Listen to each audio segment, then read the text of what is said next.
Ivan welcome back to my channel. ಇವತ್ತು ಒಂದು sweet ರೆಸಿಪಿನ ಶೇರ್ ಮಾಡ್ತಾ ಇದ್ದೇನೆ. ನನ್ನ ಮಗಳು ಬಂದು ಏನಾದರೂ ಪಾಯಸ ಮಾಡಿ ಕೊಡು ಅಂತ ಹೇಳ್ತಾ ಇದ್ಲು. ಸೊ ಅದರಿಂದ ಮನೇಲಿ ಸೋರೆಕಾಯಿ ಇತ್ತು, ಅರ್ಧ ಸೋರೆಕಾಯಿ ಇತ್ತು. ಅದರಲ್ಲೇ ಅರ್ಧ ಸೋರೆಕಾಯಿನ ಯೂಸ್ ಮಾಡಿಕೊಂಡು ನಾನು ಪಾಯಸ ಮಾಡ್ತಾ ಇದ್ದೇನೆ. ಪಾಯಸ ಮಾಡೋದು ಹೇಗೆ ಅಂತ ತೋರಿಸ್ಕೊಡ್ತೀನಿ. ಮೊದಲಿಗೆ ನಾನಿಲ್ಲಿ ಇದ್ದಂಥ ಸೋರೆಕಾಯಿನ ವಾಶ್ ಮಾಡಿಕೊಂಡು ಒರೆಸ್ಕೊಂಡಿದ್ದೀನಿ.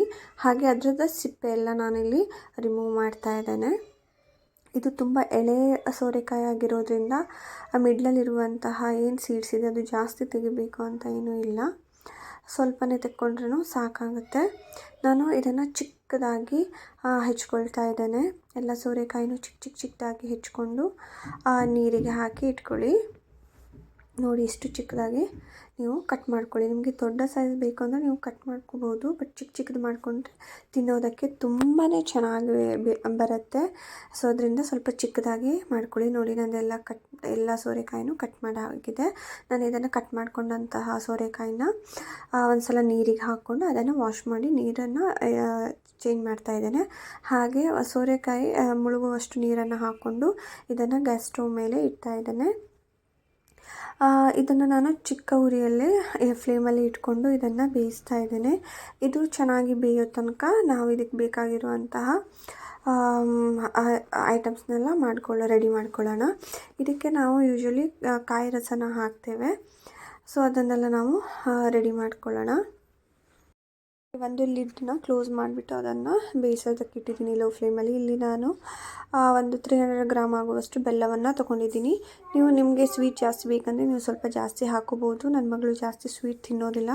ಸೊ ಅದರಿಂದ ನಾನು ಸ್ವಲ್ಪ 300 ಗ್ರಾಮ್ ಆಗುವಷ್ಟು ನೋಡಿ ಇಷ್ಟು ಬೆಲ್ಲವನ್ನು ಹಾಕ್ಕೊಂಡು ಇದಕ್ಕೆ ನೀರು ಹಾಕಿ ಇಟ್ಕೊಳ್ತಾ ಇದ್ದೇನೆ, ಇದರ ಚೆನ್ನಾಗಿ ಕರಗಲಿ ಅಂತ.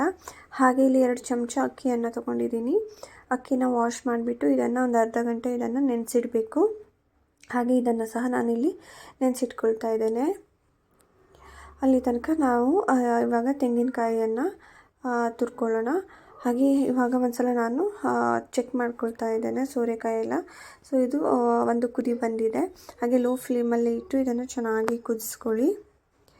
ನೋಡಿ, ಇವಾಗ ಇಲ್ಲಿ ಇದು ಅರ್ಧ ಅಷ್ಟು ಬೆಂದಿದೆ.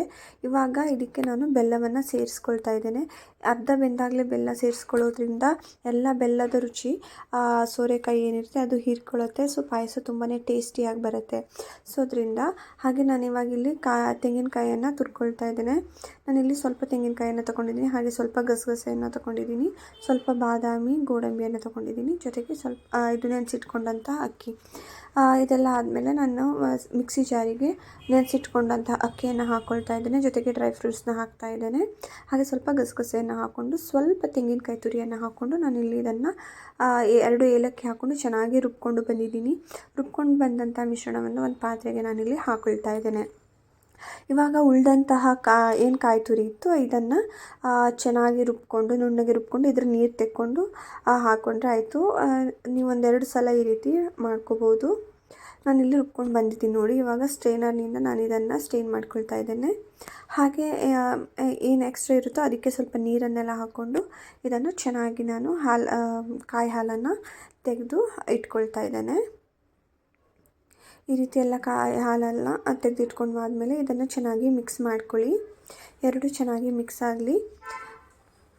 ಇವಾಗ ಇದು ಹೋಳುಗಳೆಲ್ಲ ಬೆಂದಿದೆಯಾ ಅಂತ ನೋಡೋಣ. ಸೋರೆಕಾಯಿ ಹೋಳುಗಳೆಲ್ಲ ಬೆಂದಿದೆಯಾ ಅಂತ ನೋಡೋಣ. ಇವಾಗ ಇದು 90% ಬೆಂದಿದೆ, ನೋಡ್ಬೋದು ನೀವು. ಇಲ್ಲಿ ಚೆನ್ನಾಗಿ ಬೆಂದಿದೆ. ಇದು ತುಂಬ ಸಾಫ್ಟಾಗಿದೆ, ಕಟ್ ಆಗ್ತಾ ಇದೆ. ಇಲ್ಲಿ ಬೆಲ್ಲ ಎಲ್ಲ ಚೆನ್ನಾಗಿ ಹಿಡ್ಕೊಂಡಿದೆ ಸಹ. ಇವಾಗ ಇದಕ್ಕೆ ನಾವು ರೆಡಿ ಮಾಡಿಟ್ಕೊಂಡಂಥ ಹಾಲನ್ನು ಏನು ಕಾಯಿ ರಸ ಇತ್ತಲ್ವ ಅದನ್ನು ಹಾಕ್ಕೊಂಡು ಚೆನ್ನಾಗಿ ಮಿಕ್ಸ್ ಮಾಡ್ಕೊಳ್ಬೇಕು. ನೀವು ಇದನ್ನು ಲೋ ಫ್ಲೇಮಲ್ಲಿ ಮಾಡಬೇಕು. ಹಾಗೆ ಕೈಯನ್ನು ತೆಗೆಯೋ ಆಗಿಲ್ಲ, ಇದನ್ನು ತಿರುಗಿಸ್ತಾ ಇರಬೇಕು, ಇಲ್ಲಾಂದರೆ ತಡಕ್ಕೆ ತಾಗಿಬಿಡುತ್ತೆ. ಸೊ ಅದರಿಂದ ನೀವು ಇದನ್ನು ಮಿಕ್ಸ್ ಮಾಡ್ತಾ ಇರಬೇಕಾಗತ್ತೆ. ಇದು ಚೆನ್ನಾಗಿ ಕುದಿ ಬರೋ ತನಕ ಲೋ ಫ್ಲೇಮಲ್ಲೇ ಇಟ್ಕೊಂಡು ಚೆನ್ನಾಗಿ ಕುದಿ ಬರಿಸಿ. ನೋಡ್ಬೋದು ಇಲ್ಲಿ ಇವಾಗ ಇದು ದಪ್ಪ ಆಗಿ ಬರ್ತಾ ಇದೆ. ನೀವು ಇದಕ್ಕೆ ಸ್ವಲ್ಪ ನೀರನ್ನು ಹಾಕ್ಕೊಳ್ಬಹುದು. ತುಂಬ ದಪ್ಪ ಆದರೆ ಸ್ವಲ್ಪ ನೀರನ್ನು ಹಾಕ್ಕೊಳ್ಳಿ. ಹಾಗೆ ನಾನು ಇದಕ್ಕೆ ಚಿಟಿಕೆ ಉಪ್ಪನ್ನು ಇಲ್ಲಿ ಹಾಕ್ಕೊಳ್ತಾ ಇದ್ದೇನೆ. ನಾವು ಪಾಯಸಕ್ಕೆ ಮಾಡುವಾಗ ಸ್ವಲ್ಪ ಚಿಟಿಕೆ ಉಪ್ಪು ಹಾಕೋದ್ರಿಂದ ಟೇಸ್ಟ್ ತುಂಬ ಎನ್ಹೆನ್ಸ್ ಆಗುತ್ತೆ. ಸೊ ಅದರಿಂದ ಒಂಚೂರು ಚಿಟಿಕೆ ಉಪ್ಪನ್ನು ನಾನು ಇದಕ್ಕೆ ಹಾಕ್ಕೊಳ್ತಾ ಇದ್ದೇನೆ. ನೋಡ್ಬೋದು ನೀವು ಇಲ್ಲಿ ಎಷ್ಟು ಚೆನ್ನಾಗಿ ಬಂದಿದೆ ಮತ್ತು ಎಷ್ಟು ದಪ್ಪವಾಗಿ ಬರ್ತಾ ಇದೆ ಅಂತ. ಇದು ತಣ್ಣಗಾದ್ಮೇಲೆ ಇನ್ನೂ ಸಹ ದಪ್ಪಗಾಗುತ್ತೆ. ಇದು ಎಲ್ಲ ಚೆನ್ನಾಗಿ ಕುದಿ ಬಂದಮೇಲೆ ಸ್ಟವನ್ನು ನೀವು ಆಫ್ ಮಾಡಬಹುದು. ಇದು ಚೆನ್ನಾಗಿ ಕುದಿ ಬರಲಿ, ಆವಾಗವಾಗ ಮಿಕ್ಸ್ ಮಾಡ್ತಾನೆ ಇರಿ, ಇಲ್ಲಾಂದರೆ ಕೆಳಕ್ಕೆ ಇದಾಗಿಬಿಡುತ್ತೆ. ನೋಡಿ ಇವಾಗ ನಾನು ಗ್ಯಾಸ್ ಫ್ಲೇಮನ್ನು ಆಫ್ ಮಾಡ್ತಾಯಿದ್ದೀನಿ. ಚೆನ್ನಾಗಿ ಕುದಿ ಬಂದಿದೆ. ಒಂದು 8ರಿಂದ 10 ನಿಮಿಷ ನಾನು ಕುದಿಸಿದ್ದೀನಿ. ಇದು ನಾನು ಗ್ಯಾಸ್ ಆಫ್ ಮಾಡಿಬಿಟ್ಟು ಇಳಿಸ್ಕೊಂಡಿದ್ದೀನಿ. ಇದಕ್ಕೆ ನಾನು ತುಪ್ಪದಲ್ಲಿ ಬಾದಾಮಿ ಮತ್ತು ಗೋಡಂಬಿಯನ್ನು ಹುರ್ಕೊಂಡು ಇದಕ್ಕೆ ಹಾಕ್ಕೊಳ್ತಾ ಇದ್ದೇನೆ. ಇವಾಗ ಇದು ತುಂಬ ದಪ್ಪಗಾಗಿದೆ. ಸೊ ಇದು ಒಂದು 5 ನಿಮಿಷ ತಣ್ಣಗಾದಮೇಲೆ ನೀವು ತಣ್ಣಗಿರುವಂಥ ಹಾಲನ್ನು ನೀವು ಇದಕ್ಕೆ ಹಾಕ್ಕೋಬೋದು. ಏನು ರೂಮ್ ಟೆಂಪ್ರೇಚರ್ ಹಾಲಿರುತ್ತೋ ಅದನ್ನು ಸ್ವಲ್ಪ ಹಾಕಿಬಿಟ್ಟು ನೀವು ಇದನ್ನು ತೆಳ್ಳಗೆ ಮಾಡ್ಕೊಳ್ಬಹುದು. ನಾವು ಗಸಗಸೆ ಮತ್ತು ಅಕ್ಕಿ ಹಾಕಿರೋದ್ರಿಂದ ಇದು ತುಂಬ ದಪ್ಪಗಾಗಿ ಬರುತ್ತೆ. ಸೊ ಅದರಿಂದ ನಿಮ್ಗೆ ಮತ್ತೆ ದಪ್ಪ ಆಯಿತು ಅಂದರೆ ನೀವು ಸ್ವಲ್ಪ ತಣ್ಣಗಿರೋ ಹಾಲನ್ನು ಹಾಕ್ಕೊಂಡು ಮಿಕ್ಸ್ ಮಾಡ್ಕೋಬೋದು. ನೀವು ಈ ರೀತಿ ಮಾಡಿಕೊಡೋದ್ರಿಂದ ಮಕ್ಕಳು ಸಹ ಸೋರೆಕಾಯಿ ತಿನ್ನೋದಿಲ್ಲ. ಸೊ ಅದರಿಂದ ಈ ರೀತಿ ಮಾಡಿಕೊಡೋದ್ರಿಂದ ತುಂಬ ದೇಹಕ್ಕೆ ತಂಪು ಸಹ ಆಗಿರುತ್ತೆ. ನಾವಿಲ್ಲಿ ಗಸಗಸೆ ಎಲ್ಲ ಹಾಕಿರೋದ್ರಿಂದ ಈ ಸೆಕೆಗೆ ಅವರಿಗೂ ಸಹ ಬಾಡಿ ತಂಪಾಗುತ್ತೆ. ನೀವು ಸಹ ಈ ರೀತಿ ಒಂದ್ಸಲ ಟ್ರೈ ಮಾಡಿ. ಸೋರೆಕಾಯಿ ಪಾಯಸವನ್ನು ಟ್ರೈ ಮಾಡಿ ಬಂದು ಕಮೆಂಟ್ಸ್ ಮಾಡಿ. Thank you for watching. Please subscribe to my channel. Thank you.